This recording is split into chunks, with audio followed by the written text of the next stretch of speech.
في 872. نعم. المعركة التي غيرت التاريخ.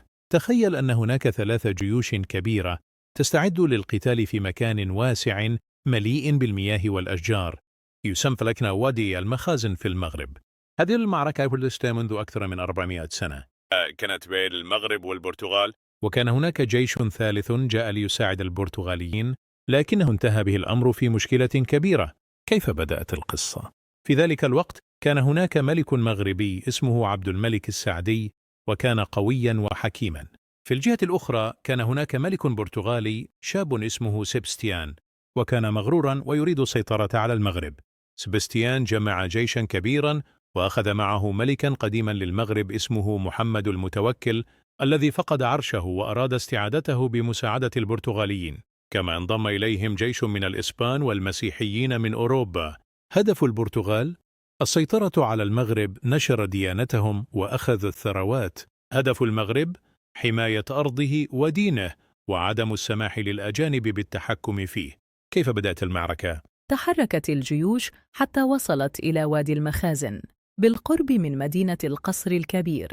كان جيش المغرب بقيادة عبد الملك وشقيقه أحمد المنصور ينتظر هناك. رغم أن عدد المغاربة كان أقل من البرتغاليين، إلا أنهم كانوا يعرفون المنطقة جيدا وكانوا أذكياء في التخطيط. قبل الناس يبدأ المعركة أنا حدث شيء غريب.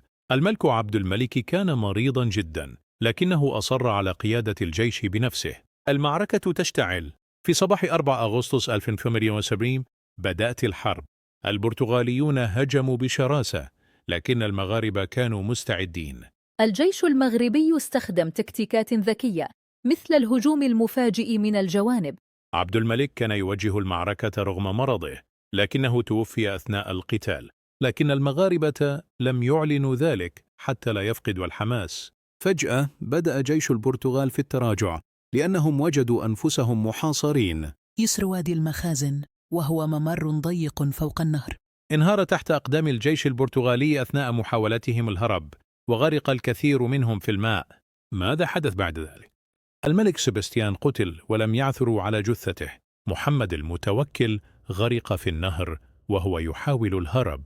البرتغال خسروا المعركة بالكامل، وأصبح المغرب أقوى من قبل.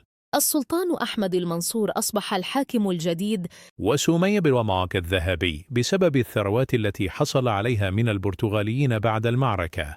لماذا هذه المعركة مهمة؟ حافظ المغرب على استقلاله، ولم يستطع الأوروبيون الاحتلاله. البرتغال ضعفت جدا وانتهى حكمها القوي في البحر. المغرب أصبح أقوى، وبدأ عصر جديد من الازدهار.